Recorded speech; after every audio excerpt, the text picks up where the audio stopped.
और सर बिना किसी देरी के ऑपरेशन की बात शुरू करते हैं। ऑपरेशन खुकरी की हम बात करना चाहते हैं। आने वाले टाइम में उस पर मूवी भी आने वाली है। बट सर बहुत सैड बात है ये कि हमारी देश की चीज़ें हमें मूवी के मतलब वो हुई सन 2000 में और वो हमें पता चलेगी पता नहीं कब। और उसके भी जैसे जैसे जैसे हम बात करेंगे कि क्रेडिट्स दूसरी कंट्रीज़ लेना चाह रही थी, जिसके लिए आपने ये बुक भी लिखी। सर उस ऑपरेशन के बारे में बात शुरू करते हैं। तो डिटेल में बताओ सर कि आप कहाँ पोस्टेड थे, कैसे वो प्रोसेस था, क्यों यूएन कंट्रीज़ से अलग अलग पार्ट से वहाँ पर एरिया में भेजे गए थे सोल्जर्स। तो डिटेल में सर एक बार शुरू करते हैं।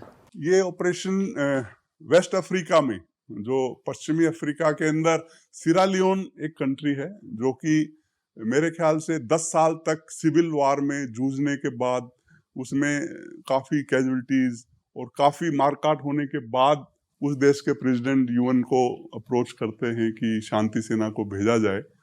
उस शांति सेना में हमारे इंडिया से भी कंट्रीब्यूशन था और इसके अलावा करीब 16 अदर कंट्रीज कंट्रीब्यूटेड। सो ये एक फोर्स जो है सिरालियोन में जाती है, कुछ टाइम तक शांति रहती है, उसके बाद में फिर वहां पे सिविल वार फिर से शुरू हो जाता है किसी कारण से। और वो जितने भी आतंकवादी थे उन्होंने जितनी शांति सेना थी उसको घेर लिया। और हम सबसे मुश्किल इलाके में थे, कैलेहोन, जो कि आरयूएफ रिवोल्यूशनरी यूनाइटेड फ्रंट जो रिबेल ऑर्गेनाइजेशन थी उसका हेडक्वार्टर था। और हम जंगल में डिप्लॉयड थे और सडनली यू फाइंड दैट आपकी कंपनी को घेर लिया है। और उसके बाद उनका एक ही डिमांड था कि आप हथियार डालो, हथियार डाल के अपने देश को वापस जाओ। और हम वहां गए थे उनसे हथियार डलवाने के लिए, और अभी हालात ये हो गए कि वो हमें बोल रहे हैं कि आप हथियार डालो। पर आज मैं ये कह सकता हूं कि 17 कंट्रीज में से 17 कंट्रीज में से 16 कंट्रीज ने हथियार डाले हैं, और अकेला हिंदुस्तान का सिपाही जो खड़ा रहता है। और हम उनको बोलते हैं कि जो ये वर्दी है ये हमारा धर्म है और ये हथियार हमारा भगवान है, इसको हम आपके कदमों में नहीं डाल सकते हैं। उनको समझाने का कोशिश किया।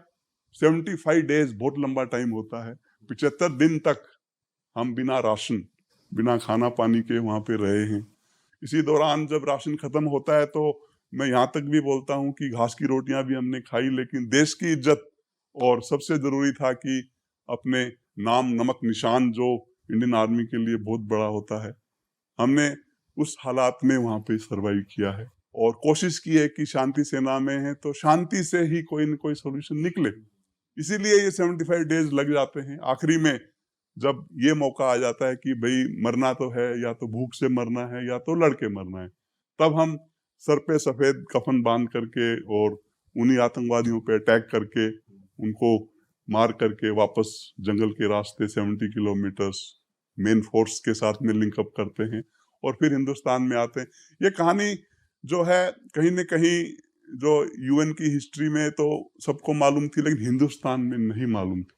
इसका मेरे को भी अफसोस था कि हमारी देश की इतनी बड़ी एक विक्ट्री और हमारे देशवासियों को नहीं मालूम है। तब ये ऑपरेशन कुकरी बुक जो है, एक कमिटमेंट भी था मेरा अपने जवानों के साथ कि एक दिन दुनिया जानेगी उनकी बहादुरी के बारे में। ये बुक लिखा है और अब इसी के ऊपर जैसा आपने बोला एक पिक्चर भी बनने जा रही है, तो और लोगों को मालूम चलेगा, क्योंकि इस तरीके के ऑपरेशंस, इस तरीके की कहानियां यंग जनरेशन को मालूम होनी चाहिए, जो हमारे जवान बच्चे हैं उनको मालूम होनी चाहिए।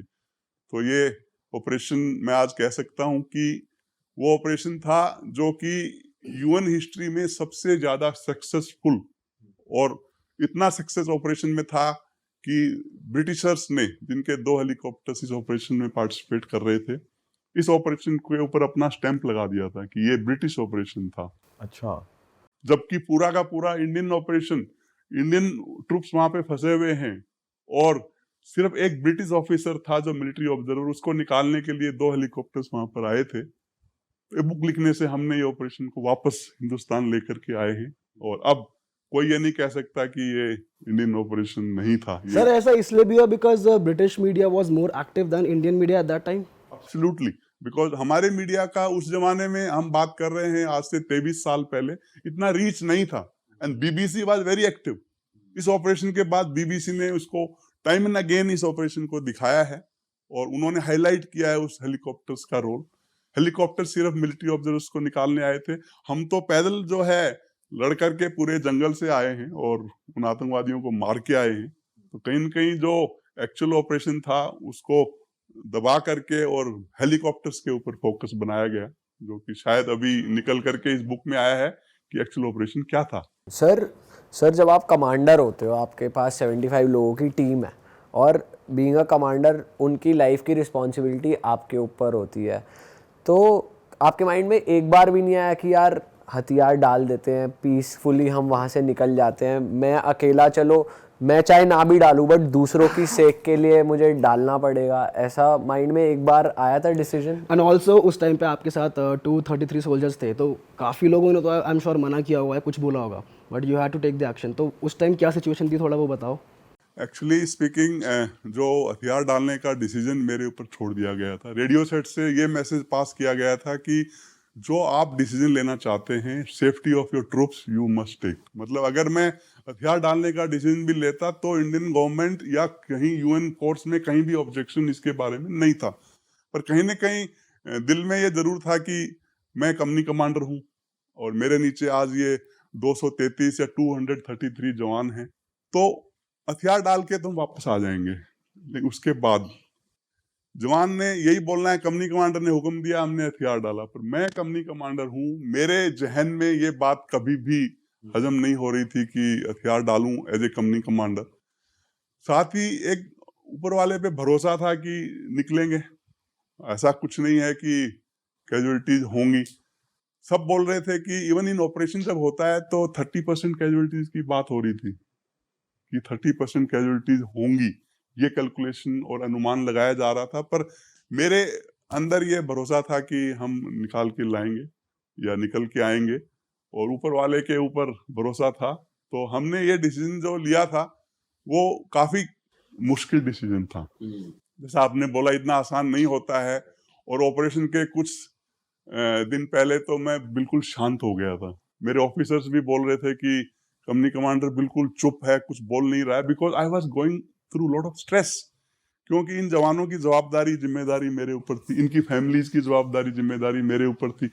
मैं उस हालात से निकला हूं कि आज भी मैं याद करता हूं तो मेरे रोंगटे खड़े होते हैं कि यार वो वक्त, वो टाइम जो मैंने उस 75 दिनों में निकाला है उस कंपनी के साथ में, पूरी जवाबदारी आपके ऊपर है, जिम्मेदारी आपके ऊपर है। तो ये मुश्किल डिसीजन था, लेकिन अल्टीमेटली इंडियन आर्मी में जो हमारे लिए सबसे ऊपर है वो है कि हमारी वर्दी पे कोई आंच न आए, हमारे देश के तिरंगे पे कोई आंच नहीं आए। और एक चीज मैं बताना चाहूंगा, जब यूएन में जाते हैं तो तिरंगे का जो एक फ्लैग है आपकी यहाँ पे छाती पे लगा दिया जाता है एंड यहाँ पे इंडिया लिख दिया जाता है। You are representing your country, national flag is on your chest. Every time that national flag will remind you, आपके लिए सर्वोपरि आपका देश, आपका तिरंगा झंडा हमेशा ऊपर रहना चाहिए।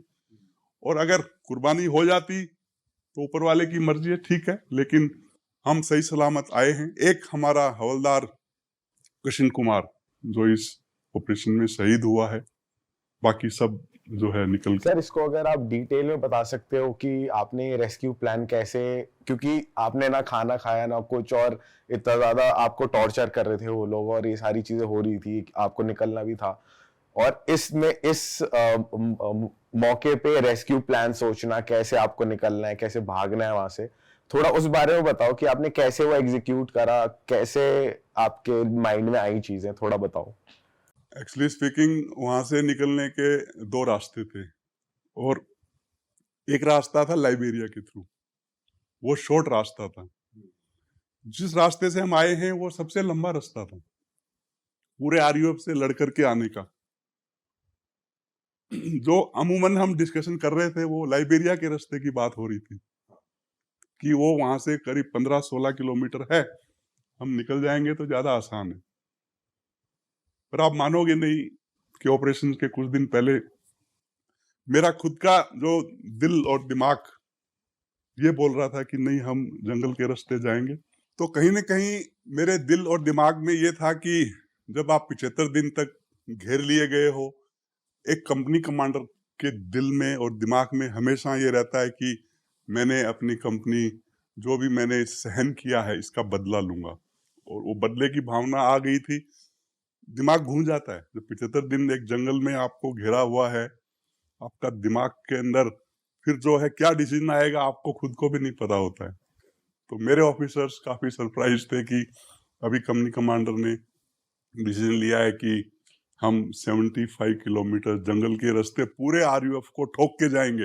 अच्छा। क्यों? क्योंकि 75 दिन तक इतनी जलालत हमने सहन की है, इन्होंने हमें घेर के किस तरीके से हैरेसमेंट किया, तो हम भाग के नहीं जाएंगे, हम लड़के जाएंगे और पूरे यूएन जितना भी फोर्स है उससे लड़ाई करके जंगल के रास्ते जाएंगे। तो इसीलिए हमने जो अल्टीमेटली डिसीजन लिया वो उस 75 किलोमीटर के रास्ते पे लड़के आने का लिया, न कि 15-16 किलोमीटर निकल जाए लाइबेरिया, वो डिसीजन नहीं लिया। तो आज मैं खुद भी सोचता हूँ तो कई बार हैरानी होती है। तो जैसा मैंने बोला कि कॉम्बैट के अंदर, ऑपरेशन के अंदर आदमी का दिमाग उस हालात में कैसे घूमता है वो शायद आप भी नहीं समझ पाओगे। लेकिन सर वैसे आपने उनसे कम्युनिकेट करने की कोशिश करी थी जो वहाँ पे जिन्होंने आपको पकड़ा हुआ था?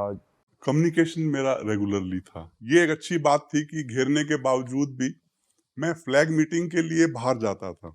जो उनका रिबेल कमांडर था मार्टिन, जो कि उनका ब्रिगेड कमांडर था, उसके साथ मेरी कई फ्लैग मीटिंग्स हुई हैं। हमने कोशिश की है कि उनको समझाएं कि हथियार डालना एक हिंदुस्तान के सिपाही के लिए कितना बड़ा शर्म की बात है, हम नहीं करेंगे। बाकी आपने तंबू रखना है, बाकी सामान रखना रख लो, लेकिन हम अपने हथियार के साथ इज्जत से वहां से आने के लिए भी कोशिश किए। उन मीटिंग्स में हर बार मैंने मार्टिन को बोला कि देखो आप you are playing with fire, Indian army से आप खेल रहे हो, ये मजाक नहीं है, और एक दिन जरूर ऐसा आएगा कि जब हालात काबू के बाहर हो जाएंगे। बिल्कुल। तो कम्युनिकेशन वाज देयर और रेगुलर मीटिंग्स होती रहती थी। और वो मीटिंग्स, जो जितनी मीटिंग्स हुई, उनको लग रहा था कि किसी दिन हम थक हार करके सरेंडर हो जाएंगे। जैसे एक उसको घेर लेते हो आप और उसका राशन पानी खत्म हो जाता है, तो धीरे धीरे एक दिन आता है कि वो अंदर वाला सरेंडर हो जाता है। वो उसी उम्मीद में थे कि एक दिन ये सरेंडर हो जाएंगे, और हम इस उम्मीद में थे कि शायद कोई रास्ता निकल आए। लेकिन जब नहीं रास्ता निकलता है तो आखिरी में फिर हमने ये ऑपरेशन किया और उन तो आतंकवादियों सर से खाना ना देने के अलावा इन्होंने किसी और लेवल पे भी टॉर्चर किया था कि कुछ और भी कर रहे थे आप लोग? जब ऑपरेशन शुरू होता है तो इन्होंने बातचीत के लिए मेरे को बुलाया था, और मेरे को और जो एक ऑफिसर मेरे साथ, मेजर नायर, जो कि 5 गोरखा राइफल्स से था, उनको ले जा करके ये उनका हेडक्वार्टर में हमारे को कम से कम 1 हफ्ता रखा है। जब हम जमीन पे सोते थे तो 2 सिपाही ऊपर बंदूक लेके खड़े होते थे। वो होस्टेज एक्चुअल हमने 1 हफ्ते तक सहन किया है, और उधर कंपनी को घेर लेते हैं। ये बहुत डिटेल में है, जो बुक में मैंने लिखा है कि किस तरीके से हम वहां से फिर रिलीज होकर के आते हैं। और साथ में जो मिलिट्री ऑब्जर्वर्स थे, जिसके अंदर की एक पाकिस्तानी ऑफिसर भी था, उन सबको हम छुड़ा करके लेकर के आते हैं यूएन हेडक्वार्टर से। उस पाकिस्तानी ऑफिसर का नाम था मेजर रफीक, और उसको हमने इंडियन कैंप में रखा है। उसके बाद हमने खाना नहीं भी खाया तो हमने उसको खाना खिलाया है, क्योंकि जो हमारी परंपरा है कि एक मेहमान को किस तरीके से देखभाल किया जाता है हिंदुस्तान में। तो मेजर रफीक जब आखिरी में जब हेलीकॉप्टर से निकलने लगता है तो मेरे को सलूट करके बोलता है, sir I am proud of Indian army, क्योंकि उसकी जान हमने बचाई है और उसको अपने कैंप में पनाह दिया है, उसको रखा है। तो एक लंबी कहानी है ये, जो कि इस बुक में हमने लिखा है। और वो 75 दिन का जो टाइम था वो कम वक्त नहीं होता है। एक घेरे में आप 75 दिन रहते हो, हर रोज कोई नई समस्या खड़ी होती है। जैसे एक दिन मेरे को बताया गया है कि हमारे एक जवान का इंटेस्टाइन ट्विस्ट हो गया है और उसको इवैक्यूएशन करना है, नहीं तो वो उसकी जान का खतरा भी बन सकता है। तो मैंने मार्टिन को समझाया कि ऐसे ऐसे हमारा एक सिपाही को मेडिकल इवैक्यूएशन की रिक्वायरमेंट है। उन्होंने बोला हेलीकॉप्टर नहीं आएगा, लेकिन हम आप अपनी गाड़ी दे दो, उस गाड़ी में हम इसको जो है गवर्नमेंट हॉस्पिटल तक छोड़ करके आएंगे। उन्होंने उसको छोड़ा है। इतना ऑनर कोड आरयूएफ के अंदर भी था कि उस मेडिकल कैजुअलिटी को लेकर के गए हैं। इस तरीके के वाकया जो है 75 दिनों में बहुत होते हैं। और उस हालात में मैंने एक चीज याद रखा कि हमारा जो रूटीन है इंडियन आर्मी का वो फॉलो किया। हम 200 मीटर बाई 200 मीटर के एरिया में थे, लेकिन हमने अपना रूटीन नहीं डिस्टर्ब किया। पूरे दिन हमारा तैयारी, ट्रेनिंग, पीटी से लेके हर चीज का रूटीन चल रहा था। और जो सिपाही स्टैंड टू ड्यूटी पे होते थे वो स्टैंड टू ड्यूटी करते थे। हर रात को पूरा कैंप अलर्ट रहता था कि शायद आज हमला आने वाला है। और जब हर रात आप इंतजार कर रहे होते हो आज हमला आएगा, इतना फ्रस्ट्रेशन हो जाता है कि आप वेट करते हो कि अटैक क्यों नहीं हो रहा। क्योंकि हर रात आप ड्यूटी पे हो और हर रात उम्मीद है कि शायद आज हमला होगा। तो ये हमारे पैम्पलेट्स में लिखा है कि डिफेंस सबसे मुश्किल ऑपरेशन है। वो मैंने एक्सपीरियंस किया वहां पर, क्योंकि डिफेंस में आप अंदर बैठे हो और इंतजार कर रहे हो कब अटैक होने वाला है। तो इस तरीके के हालात थे जो कि शायद I am grateful to God कि मुझे मौका मिला उस कंपनी को कमांड करने का, जो कि मैं कह सकता हूं कि ऐतिहासिक है और जो कि एक ऐसा एक्सपीरियंस है जो कि any amount of words can not explain what we have gone through. Families के साथ में कोई कम्युनिकेशन नहीं है। हिंदुस्तान में खबर फैल रही है कि हम लोगों को मार दिया गया है, और कोई उस जमाने में इंटरनेट, मोबाइल फोन वगैरह नहीं होते थे, कोई चिट्ठी नहीं आ रही है। आप सोच सकते हैं इधर हिंदुस्तान में इन जवानों की फैमिलीज के ऊपर क्या बीत रही हो। सर आपकी फैमिलीज तक बता दिया गया था कि ये लोग अब वापस नहीं आएंगे?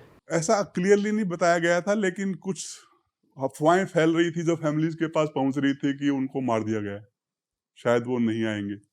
पार्लियामेंट में उस समय अटल बिहारी वाजपेयी जी प्रधानमंत्री थे। पार्लियामेंट में भी ये क्वेश्चन उठाया गया था कि हिंदुस्तान के सिपाही फंसे हुए, उनको वापस क्यों नहीं रेस्क्यू किया जा रहा, क्यों नहीं वापस आ रहे, क्योंकि 3 months is a very long time. So कहीं ना कहीं मैं ये कह सकता हूँ कि जो उस जमाने में मीडिया नहीं होने के वजह से इतना आम पब्लिक को नहीं मालूम हो रहा था, लेकिन ये ऑपरेशन जो है इंटरनेशनल लेवल पे बीबीसी दिखा रही थी बार बार, जैसा मैंने आपको बताया, और वो उस पे अपना पूरा क्रेडिट ले रहे थे कि ये ऑपरेशन उन्होंने किया है।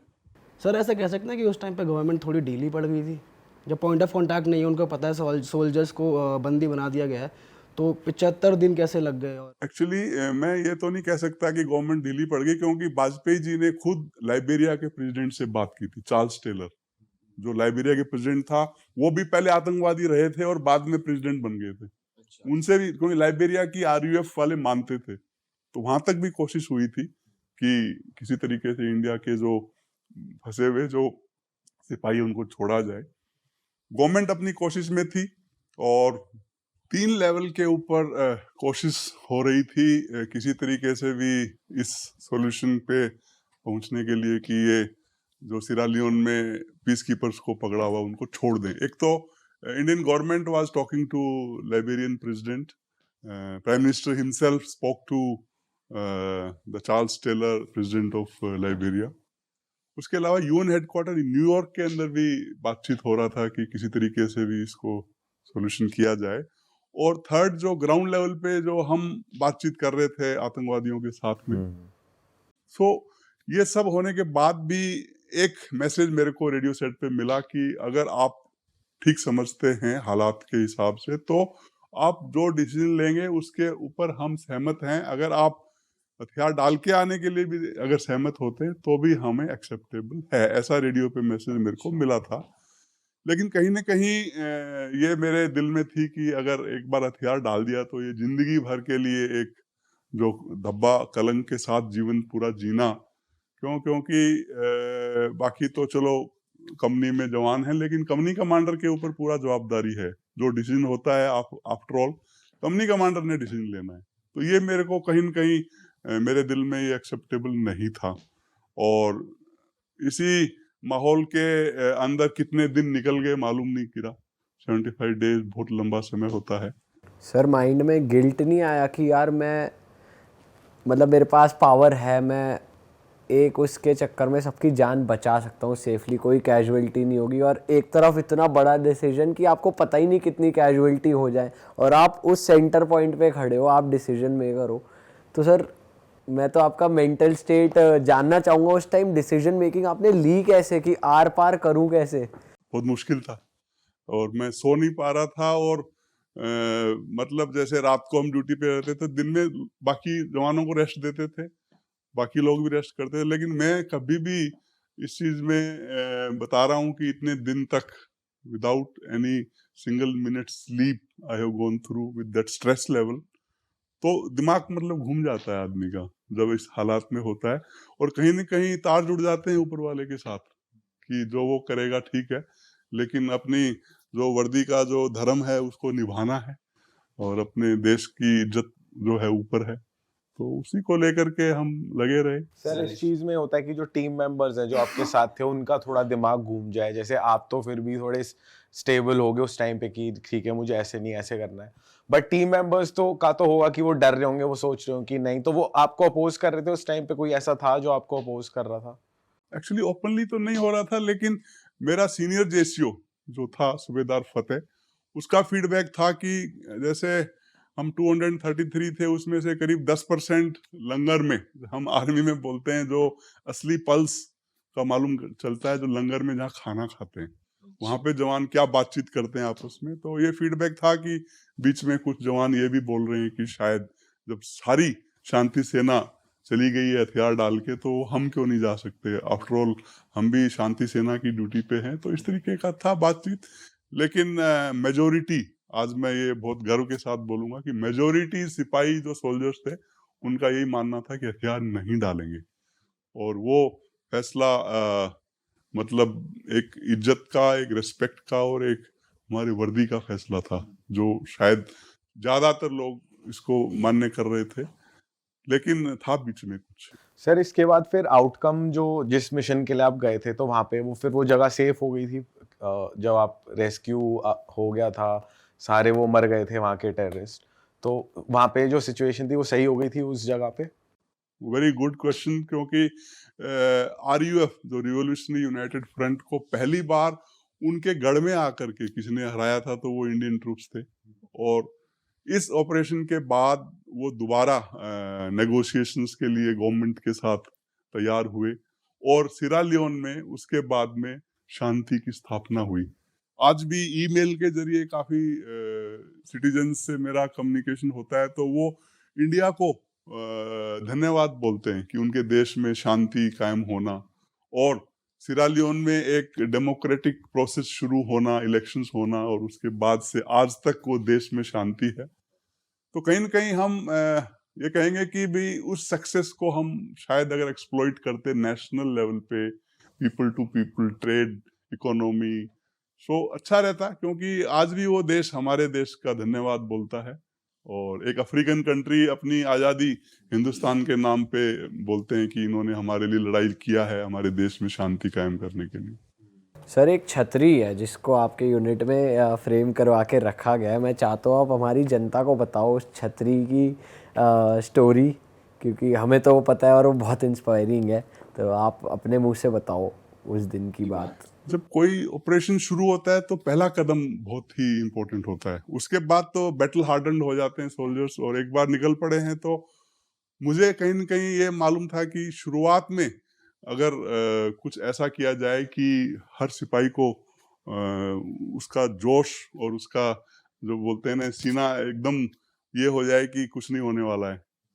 तो एक तो हमारा वार क्राई बड़ा अच्छा था इंटरनेशनल माहौल के लिए। सबसे पहले मैंने जो है भारत माता की जय, जब एक इंटरनेशनल एनवायरनमेंट में जाकर के भारत माता की जय बोली जाती है तो उसका इम्पैक्ट क्या होता है। और उसके बाद मैंने एक छतरी लेकर के, एक अम्ब्रेला लेकर के ये वार क्राई देने के बाद मैं चल पड़ा, और वो छतरी एक सिंबल था कि कंपनी कमांडर जो कि लगभग 6.5 फुट लंबा है, ऊपर से 4 फुट का छतरी लेके चल रहा है आगे, तो शायद गोली पे नाम लिखा है, अगर आनी है तो आनी है। तो उससे एकदम से जो जोश जिस तरीके से जवानों में पैदा हुआ कि जो है साहब हमारे जो है सबसे आगे छतरी लेके चल रहे हैं, तो ये एक उस समय जैसे मैंने बोला दिमाग घूमता है तो कुछ भी आइडिया आ जाते हैं। तो ये आइडिया मेरे को उस समय था कि शायद मैं सिंबॉलिक अगर एक अम्ब्रेला लेके चलूंगा तो जो है एक तरीके का माहौल पैदा हो जाएगा पूरी कंपनी में। वो हुआ था वो वाकया, बिल्कुल आप ठीक बोल रहे हो। तो आप तो सर उस टाइम पे सबसे इजी टारगेट होंगे कि पहली गोली पड़ी तो आपके पास बुलेट प्रूफ जैकेट या गन थी काउंटर करने के लिए, या बस एक अम्ब्रेला ही था? वो अम्ब्रेला ही था। एक्चुअली बुलेट प्रूफ जैकेट्स भी हमारे पास सभी जवानों के लिए नहीं थे, नंबर्स कम थे, तो वो जितने जैसे घातक हमारी प्लाटून थी जो आगे चल रही थी, उनको हमने सबको बुलेट प्रूफ जैकेट्स दिए हुए थे। तो 100% नहीं थे हमारे पास बुलेट प्रूफ, क्योंकि शांति सेना में कौन ये सोच के जाता है कि इस तरीके की लड़ाई होने वाली है, तो numbers were less. So we actually had carried, I would say, limited bulletproof jackets. They were used. I was not wearing the one. And similarly, weapons भी क्योंकि जवानों की नफरी बीच बीच में इतनी ज़्यादा बढ़ गई थी कि कुछ वेपन्स की भी शायद शॉर्टेज थी, 100% नहीं थे। तो आई सेड मैं वेपन लेके चलूंगा एज ए कंपनी कमांडर, तो शायद आप लोग क्या करने वाले हो। मैंने उनको सबको यही बोला कि भाई मेरे लिए छतरी काफ़ी है, अगर कुछ होगा देखेंगे। And sir, how many people did you kill, your team killed to get out of that jungle? We had actually attacked them with total surprise. And attack से पहले इतना फायरिंग किया था कि फिंगर्स पे यू कांट काउंट कितनी casualties थी, but I can say what was officially around announce subsequently operation के बाद, वो करीब 200 के करीब आरयूएफ की कैजुअलिटीज इस ऑपरेशन में हुई थी। Sir, with limited bulletproof jacket, limited weapons और सामने वाली तरफ 200 से ज़्यादा कैजुअलिटीज़ और अपनी तरफ अनफॉर्चुनेटली पर लकीली सिर्फ एक कैजुअलिटी, बहुत बड़ी बात है सर ये, और ये इंडियन आर्मी की पावर को दिखाता है। सर आपके एक वहाँ पर दोस्त भी बन गए थे इस ऑपरेशन के दौरान, जो कि सामने वाले टेररिस्ट के कमांडर थे, उनके साथ क्या बातचीत होती थी आपकी, क्या व्हाट मतलब बॉन्ड तो मैं क्या ही कहूँ उसको, बट क्या शेयर करते थे आप लोग? वॉज इट रिस्पेक्टफुल जब आप लोग टेबल पे बैठते थे, या you had your own ego, he had his own ego, कैसा रहता था वो टाइम? ये प्रॉब्लम या समस्या शुरू होने से पहले मार्टिन जो ब्रिगेड कमांडर था आरयूएफ का, उसके साथ हमारी पहचान इस क्राइसिस शुरू होने से पहले से ही थी। जैसे हम वहाँ पे शांति सेना के लिए गए थे, तो मार्टिन से मुलाकात फर्स्ट टाइम हुई थी, बहुत अच्छी तरीके से हुई थी। हमने 1-2 पेट्रोल भी साथ में किए थे। उसके बाद ये प्रॉब्लम शुरू हो जाती है, बट लकीली इस प्रॉब्लम के बावजूद भी जो Martin as a friend continued to be the same. हम फ्लैग मीटिंग भी करते थे विद म्यूचुअल रिस्पेक्ट, लाइक उसके लिए मेरे अंदर रिस्पेक्ट थी, तो उसके अंदर मेरे लिए भी रिस्पेक्ट थी। लेकिन वो हर समय एक ही बात बोलता था कि उसके ऊपर भी कोई फील्ड कमांडर है और उसको भी अपने ऑर्डर्स मानने हैं। आरयूएफ एक रिवॉल्यूशनरी यूनाइटेड फ्रंट अपने आप में एक आर्मी की तरह उनका हायरार्की था। तो उनका फील्ड कमांडर था जो एक मेजर जनरल था, ईसा, तो वो हमेशा बोलता था कि भी मुझे भी हुक्म लेना पड़ता है ऊपर से। मैं चाहता हूं कि आप लोगों को हथियार के साथ जाने दें, लेकिन नहीं, क्योंकि मैं भी अपना हुक्म किसी से लेता हूं। लेकिन हालात को हमने जिस तरीके से रखा है 75 दिन, वो एक अपने आप में उदाहरण है कि इतना सब होने के बाद भी जो है मार्टिन और मेरा कम्युनिकेशन खत्म नहीं होता है। मैं हर बार फ्लैग मीटिंग के लिए गया हूँ, मार्टिन हर बार मेरी फ्लैग मीटिंग को रिगार्ड किया है, हमारी बातें सुनी है। और जैसे मैंने बताया एक हमारा मेडिकल इवैक्यूएशन कैजुअलिटी को भी उन्होंने किया था। तो ये एक कहीं न कहीं बोलता हूँ कि 75 डेज में उनको ये था कि शायद टूट जाएंगे कभी ना कभी, तो कभी ना कभी वो इंतजार वाला गेम कर रहे थे कि कभी न कभी हथियार डालेंगे। लेकिन सर आपके जज्बे और आपके करेज की तो दाद देनी पड़ेगी, आपने पूरी बटालियन को ऐसे लीड करा और ये मिशन को सक्सेसफुल करा। और आशा करते हैं इस पॉडकास्ट के बाद, इस किताब के बाद सिर्फ उस कंट्री से ही नहीं, पूरा देश आपको जाने, वहाँ से मेल्स आता है आपने कहा, पूरे कंट्री से आपको पहचान मिलेगी और लोग जानेंगे। और जो ब्रिटिशर्स ने बोला है कि ये हमारा मिशन था, ये भारत का मिशन कहलाएगा अब। Thank you Deepak. सर मैं वो भी चाहता हूँ कि ऑडियंस जाने जो आपका ऑपरेशन से पहले वाला दिन था, जो शाम का रूटीन था, वो कैसा था? उस दिन भी आप मार्टिन से मिलने गए थे और आपने अपना रूटीन वैसे ही फॉलो करा था, उसके बारे में कुछ बताओ। Any operation for that matter, surprise सबसे जरूरी होता है। तो जैसे मैंने बताया कि मैं रेगुलरली जो है मार्टिन से बीच बीच में मीटिंग कर रहा था, तो 15 जुलाई अर्ली मॉर्निंग ऑपरेशन होने वाला था। तो 14 जुलाई को भी मैं मार्टिन से मीटिंग किया है, ताकि उनको ये नहीं लगना चाहिए कि कल सुबह ऑपरेशन होने वाला है।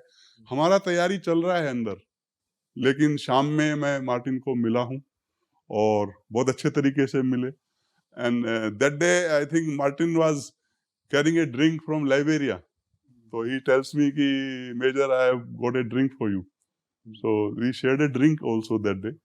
एंड मैं बोलूँगा कि वो हमारी शायद आखिरी मीटिंग थी, और उसके बाद वहाँ से निकलते हुए उसने गले मिला मेरे से और मैंने उसको बेस्ट विशेस बोला है।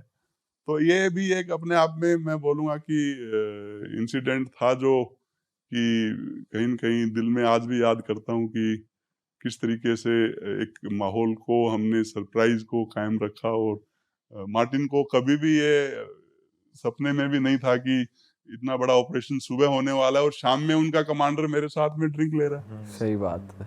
सर ये कहीं ना कहीं दिखाता है सोल्जर के अंदर एक्टर भी है, उसको सामने वाले के साथ एक्टिंग करनी पड़ेगी बैठ के। Actually, I had to go through a lot of diplomatic handling, and lot of people who were there with me or officers used to compliment me कि सर आप मतलब कितना कुछ कर रहे हो, क्योंकि सोल्जर सिर्फ एक सोल्जर ही अगर सोल्जरिंग करता है तो वो तो मतलब हिंदुस्तान में ठीक है, लेकिन इंटरनेशनल एनवायरनमेंट में he is also a diplomat.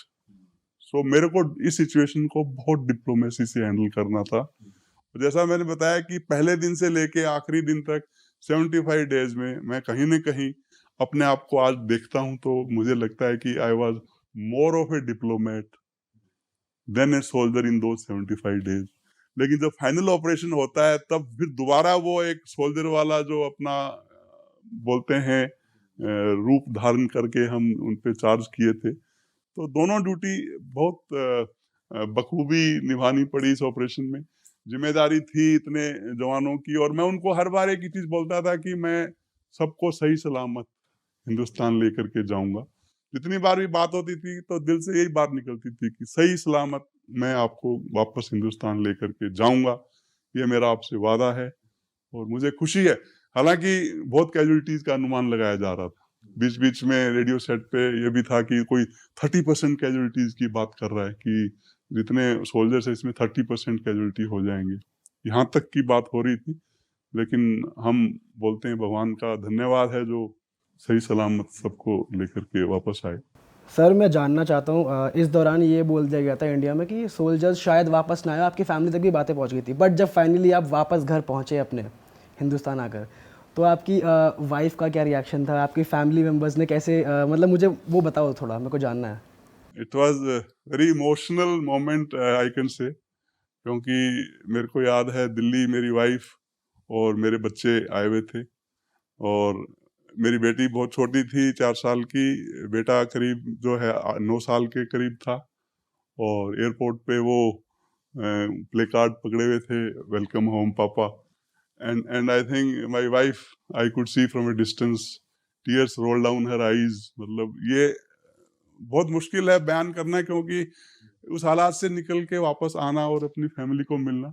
उसी प्रकार से जो जितने जवान थे उनकी फैमिलीज जो है कितना इंतजार के बाद वो वापस अपने हस्बैंड से मिले हैं। पर उस जमाने में इतना इसका कवरेज नहीं था, हालांकि इतना बड़ा ऑपरेशन हुआ, सब हुआ, लेकिन उस समय न तो सोशल मीडिया था, न मीडिया का इतना ज्यादा कवरेज था। तो हम वापस आए, ठीक है, फैमिली इमोशनल रियूनियन था, उसके बाद अपनी ड्यूटी में लग गए। और कितने साल निकल गए, 20-22 साल के बाद ये बुक हमने लिखा है। तो अभी कम से कम जैसे आज आपने प्रोग्राम में बुलाया तो और लोगों को मालूम चलेगा, और हिंदुस्तान की एक सबसे बड़ी इंटरनेशनल विक्ट्री है ये। तो पता होना चाहिए यंग जनरेशन को, पता होना चाहिए हर हिंदुस्तानी को कि हमारी फौज ने हमारे देश का नाम एक इंटरनेशनल एनवायरनमेंट में ऊंचा किया है, तो मालूम होना चाहिए सभी को। So I'm so happy that you are covering this. Sir मेरे माइंड में तो घर वाले एंगल से माइंड में पता नहीं क्यों ये क्वेश्चन आया कि आपने कहा कि एक टाइम पे हमने घास की रोटी भी खाई। मैं तो ये सोच रहा हूँ जब आप वापस आ गए तो वो फर्स्ट मील आपने कितना एंजॉय किया होगा, जब ढंग का भरपेट खाना खाया आपने, वो फीलिंग याद है आपको? बिल्कुल याद है। और मैं कहूँगा कि जो 75 डेज की इस तरीके की सिचुएशन से निकलने के बाद काफी साइकोलॉजिकल इश्यूज शुरू हो गए थे। वापस आने के बाद कई दिन तक जो है रात को नींद में एकदम से अचानक उड़ जाते थे। एक बोलते हैं इसका एक लॉन्ग टर्म इम्पैक्ट होता है स्ट्रेस का, जो उस टाइम हम निकले हैं, बहुत दिन लगे वापस। मेरी वाइफ मेरे को बोलती थी आप कहीं भी जाते हो सोशल गैदरिंग में और आप बिना किसी के पूछे अपनी कहानी शुरू कर देते हो। मतलब I had got into that habit of talking about Sierra Leone, talking about Operation Kukri. तो she told me कि आप ना थोड़ा restrict करो, आप तभी बताओ जब कोई मतलब somebody wants to know. But ये issues हो गए थे आने के बाद, and I was not normal for I think some time, and it took me some time to become normal self. And same happened with every soldier, every sepoy who was there. People had lost their appetite. Like आपने खाने का पूछा, कई दिन तक तो आपको भूख ही नहीं लग रही थी, because your body, your system, with that stress, you lose your appetite. So all these issues happened once we got back.